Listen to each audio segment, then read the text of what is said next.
everyone, it's Keegan, and I have a topic today, which you'll understand when I name the video.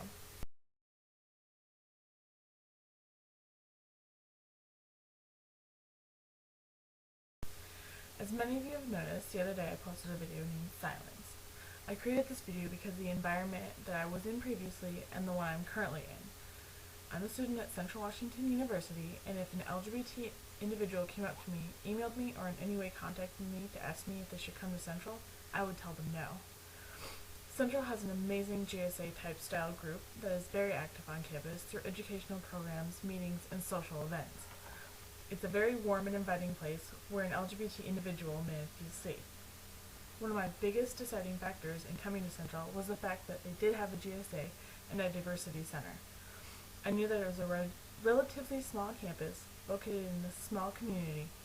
I specifically sought out if the school had a GSA because the high school I went to was uninviting, did not accept or condone homosexuality, and discriminated against my rights to free speech and expression.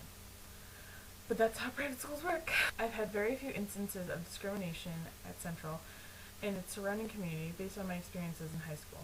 I'm now midway through my junior year, and it has become apparent to me that even though I thought the environment was becoming better, it's not. It's actually getting worse. The year started off badly with 2 hate crimes.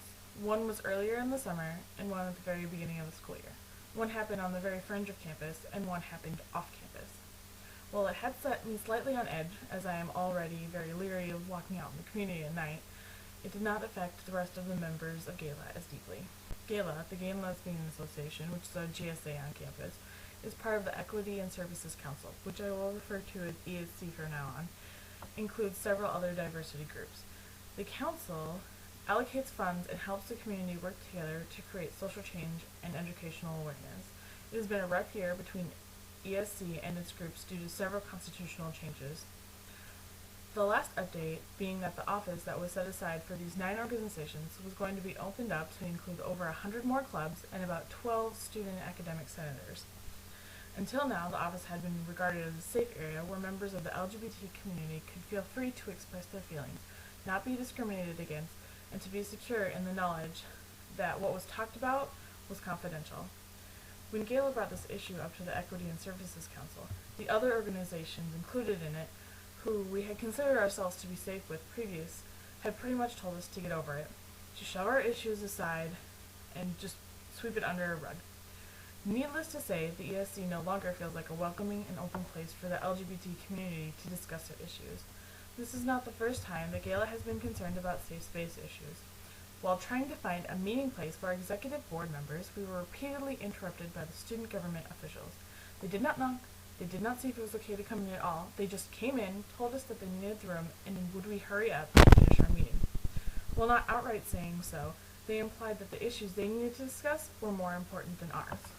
When we brought this to the attention of several board members, they apologized, while half-heartedly, and said that they would find us a safe space to meet so that they would have their conference room back. We shuffled around for the end of the quarter, which is only a couple of weeks, anticipating that we would have a safe room upon returning. Upon returning from winter break, we were denied what had been promised to us, saying that to give us a room would show favoritism to our group over the other organizations. Needless to say, we were furious. We still haven't gotten a permanent room. We're still working on it. These 2 things were not the only instances that have occurred between the LGBT community and the student government here. Recently, the Associated Students of Central Washington University's executive vice president was walking around the office stating that homosexuals should be outlawed.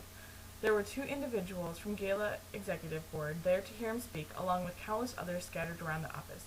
He's the second in command for our student body, and he's very openly airing that he might not equally support all of his students. He's someone who I helped elect, along with another 9,000 plus students at the school. With all this comes a much more hostile environment.